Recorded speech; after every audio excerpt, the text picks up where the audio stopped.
Friday, January 15th, 2025. I think January 15th or 16th, 12th, 13th, 14th, 15th, 16th. Sorry, I lost track of the exact date, right? Today is a Friday. I got that right. I got that down right? Let's learn English by reading an English article. We all Koreans should read an English article on a daily basis to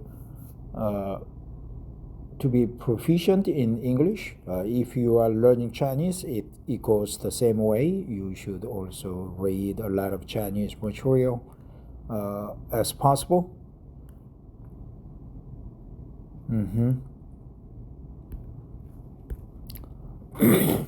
I read that yesterday.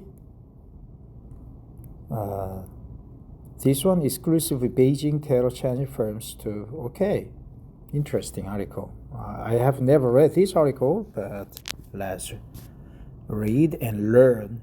Exclusive Beijing tells Chinese firms to stop using U.S. Israeli cybersecurity software, sources say. Okay, Reuters.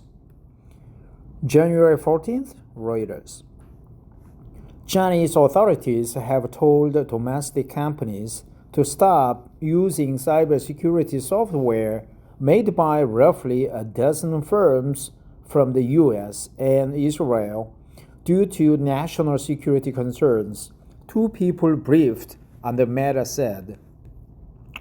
Broadcom owned VMware, Palo Alto Networks, and Fortinet are among the U.S. firms whose cybersecurity software has been banned, while Checkpoint Software Technologies is among the Israeli companies, they said. So Broadcom, I didn't know, VMware, they are in the cloud business, right? Virtualizing servers on a just single server. Broadcom owned VMware. I didn't know that Broadcom, the famous entertainment and the TV network company in America, owns VMware. Palo Alto Networks, famous, expensive, high-capacity VPN or UTM manufacturer. And Fortinet, I think Fortinet has more than 40% share around the world. In Korea, maybe 20%, because Annap TrustGuard has like a 60% market share. Reuters was not able to establish how many Chinese companies received the notice, which the sources said was issued in recent days. Chinese authorities expressed concern that the software could collect and transmit confidential information abroad, said the sources, who declined to be named due to the sensitivity of the situation. China's internet regulator, the Cyberspace Administration of China, and the Ministry of Industry and Information Technology had not responded to requests for comment at the time of publication. The four companies also did not reply to Reuters' queries. As the U.S. and China battle for tech supremacy amid heightened trade and diplomatic tensions, Beijing has been keen to replace Western-made technology with domestic alternatives. While its efforts to build up its semiconductor and artificial intelligence sectors have dominated headlines, it has also sought to replace Western computer equipment and word processing software. Chinese analysts have also said that Beijing has become increasingly concerned that Western equipment could be hacked by foreign powers. Reporting by Beijing and Shanghai newsrooms, additional reporting by Raphael Satter in Washington, and editing by Edwin Gibbs. Chinese analysts have also said that Beijing has become increasingly concerned that Western equipment could be hacked by foreign powers.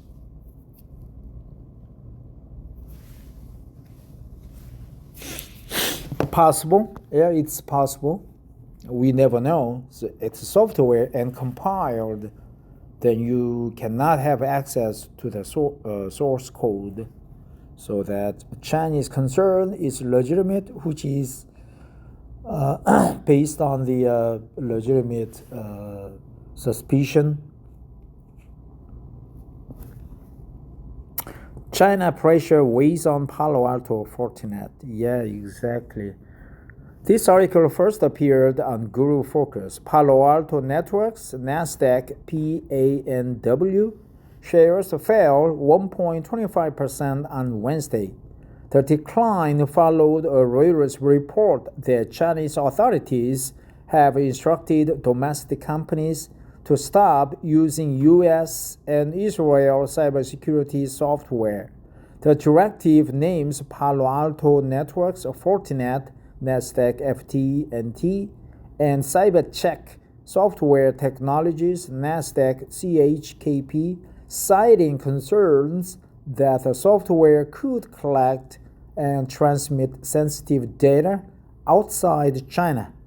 China. Fortinet shares also came under pressure, falling 2.2% on the day. It's a good expression, man.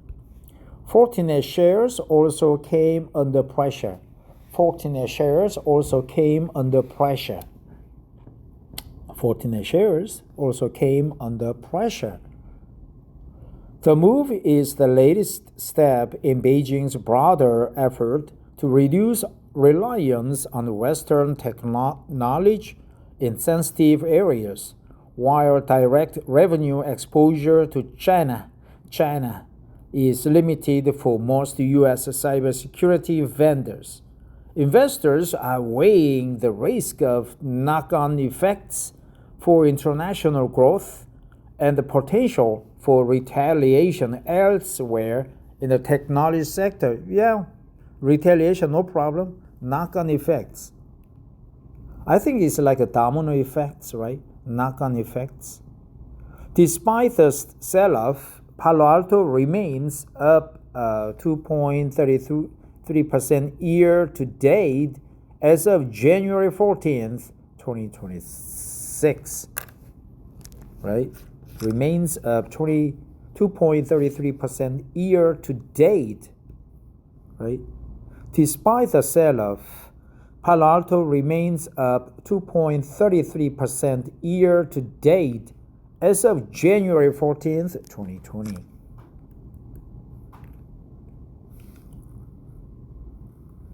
Broadcom shares plunge after report on China software curbs. This article first appeared on Guru Focus. Broadcom shares, why AVGO? Okay.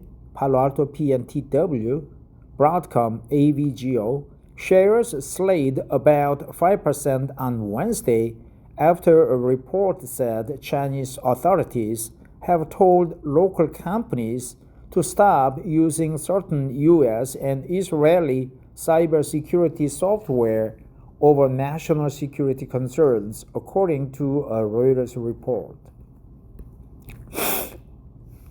The directive is said to affect products from around a dozen foreign firms, including VMware, which is owned by Broadcom, as well as software from Palo Alto Networks and Fortinet. Reuters said it could not determine how many Chinese companies received the notice, which people familiar with the matter said was issued in recent days. The concerns are linked to fears that foreign software could collect sensitive data and transmit it outside China. Check Point said it has not received any official notice and is not aware of restrictions on its China operations, adding that it continues to support customers in the region, right? Instead of Chinese operations, it's a China operation, right? It's completely different, 180. Broadcom, Palo Alto Networks, and Fortinet did not immediately comment. Yeah, no comment, man.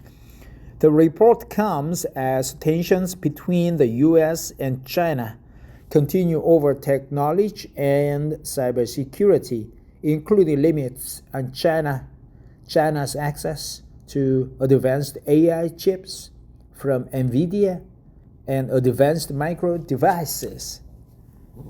Very good company, fantastic company, wonderful company. So that was it. So China came very harsh on the foreign cybersecurity software, and Broadcom owned VMware, Palo Alto Networks, Fortinet, and Point Guard, right?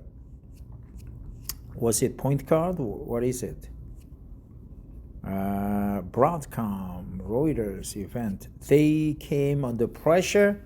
Their stocks slid like a 2.33% or 5% a year to date.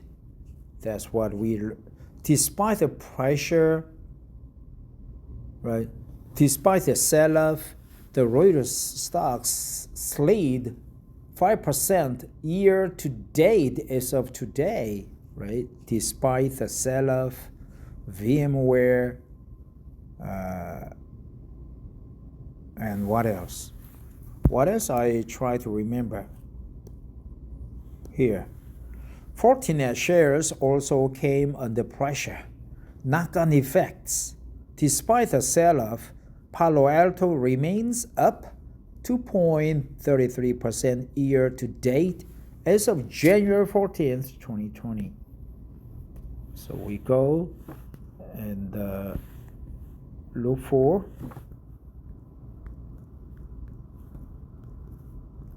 knock-on effect. Chain reaction. Exactly. You knock a dollar one down, and the dollar will hit another dollar while it just falls down. Chain reaction, series of reactions in which each is directly caused by the one before it. The knock-on effect is a purely British term in the social sciences. Unintended consequences, sometimes unanticipated consequences, and unforeseen consequences, more colloquially called knock-on effects. Knock-on effects. Okay, so it's a British Reuters. It's a British company, or I don't know, European. At least it's not American company. Levitt, Caroline Levitt. She's married to a man who is quite senior to her, right? She's only 28 years old, but her husband is quite old. Maybe he's of my age, so that means I can marry a young noble girl of Levitt's age. Yeah, that sounds funny. Thanks for listening. Take care.